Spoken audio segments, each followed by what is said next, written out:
Introduction. White-collar crime refers to those offenses that are designed to produce financial gain using some form of deception.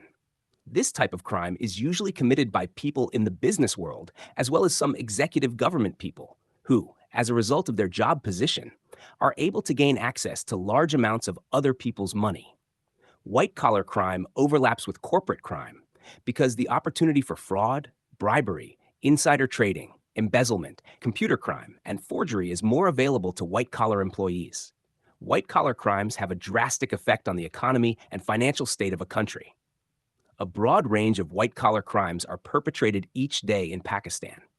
Examples include insider trading, insurance fraud, bribery, tax evasion, embezzlement, and money laundering.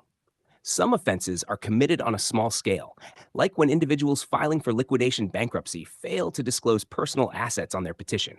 Other times, a single fraud can affect the lives of hundreds or thousands of people, such as investment frauds committed by securities brokers.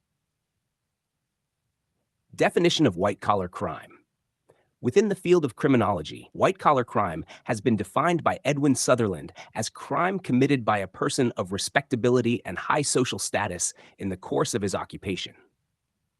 White-collar crime is said to have three characteristics. It is nonviolent, it is financially motivated, it is committed by business and government professionals.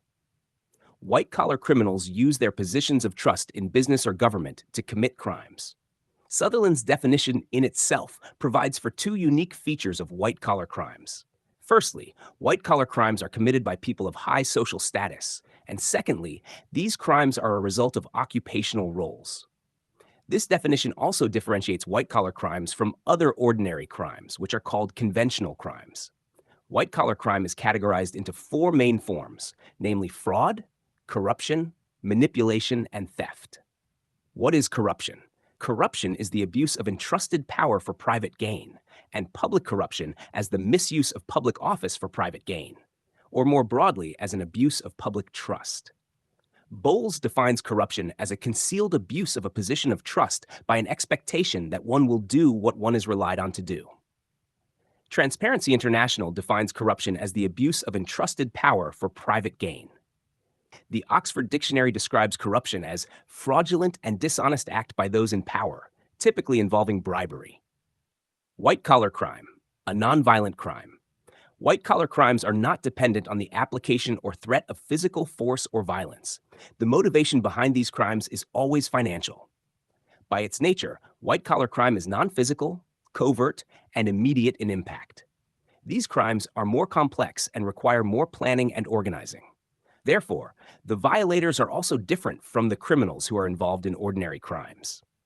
White-collar crimes victimize organizations rather than individuals, and white-collar criminals are more likely to be employed, have high education, and have almost no prior criminal justice record. Is white-collar crime really nonviolent? Here's the record. 290,000 newborn Pakistanis die every year before the end of their first month. 175,000 Pakistani children die annually due to premature birth, and 53,000 Pakistani children die of diarrhea caused by contaminated water every year. Pakistan is the riskiest country for newborns, riskiest in the world. But a single scam can destroy a company, devastate families by wiping out their life savings, or cost investors billions of rupees, or even all three. White-collar versus blue-collar crime. White-collar crimes, in contradistinction to blue-collar crimes, have no official legal classification as they belong to a general group of crimes.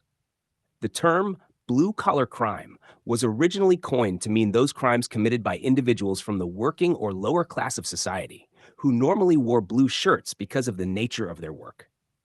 Today, blue-collar crimes are typically those crimes that are fueled by passion, rage, or other emotions. The process of industrialization encouraged working-class incorporation into society with greater social nobility achieved during the 20th century. While blue-collar crime is committed in violation of the laws of a country and may be prosecuted and punished according to law, white-collar crimes, on the other hand, originally referred to those crimes committed by individuals with a higher social status or upper-level occupations that often required them to wear a suit and a white-collared shirt. In this day and age, white-collar crimes are those which are generally committed in a business setting and are considered to be nonviolent. White-collar crimes are also committed by public office holders and directors of public and private sector corporations. Some people refer to white-collar crimes as paper crimes. Examples of white-collar crimes include wire fraud, forgery, embezzlement, money laundering, and more. It was in this scenario that the need arose for sociologists such as Edwin Sutherland and later on John Baker Jr.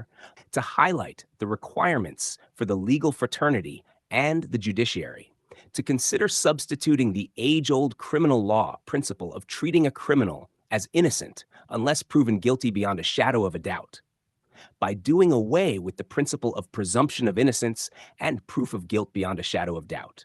In the case of white-collar crimes, since the number of white-collar crimes simultaneously increased with the increase in industrialization, international business, trade, modernization of e-commerce and e-banking, etc., they strongly suggested for the white-collar criminals to prove their innocence, since their action, if unpunished, brought serious consequences in society, increasing corruption, economic chaos, political instability at times, and a strong perception amongst the people that there was one law for the poor being punished for crimes affecting individuals, and a different law for the rich, affecting society at large and remaining unpunished.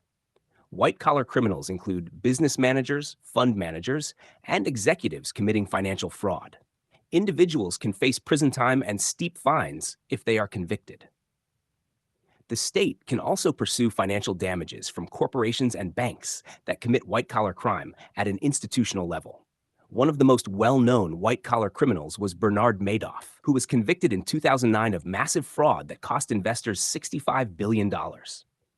Madoff, sentenced to 150 years in prison, ran an elaborate Ponzi scheme which promised large returns on investments. Corporate white-collar crime usually involves large-scale fraud perpetrated throughout the institution. For instance, in 2014, Credit Suisse pleaded guilty to helping U.S. citizens avoid paying taxes by hiding income from the Internal Revenue Service, IRS. The bank agreed to pay penalties of $2.6 billion. Also in 2014, Bank of America acknowledged that it sold billions in mortgage-backed securities, MBS, tied to properties with inflated values. These loans, which did not have proper collateral, were among the types of financial misdeeds that led to $16.65 billion in damages and admitted to its wrongdoing.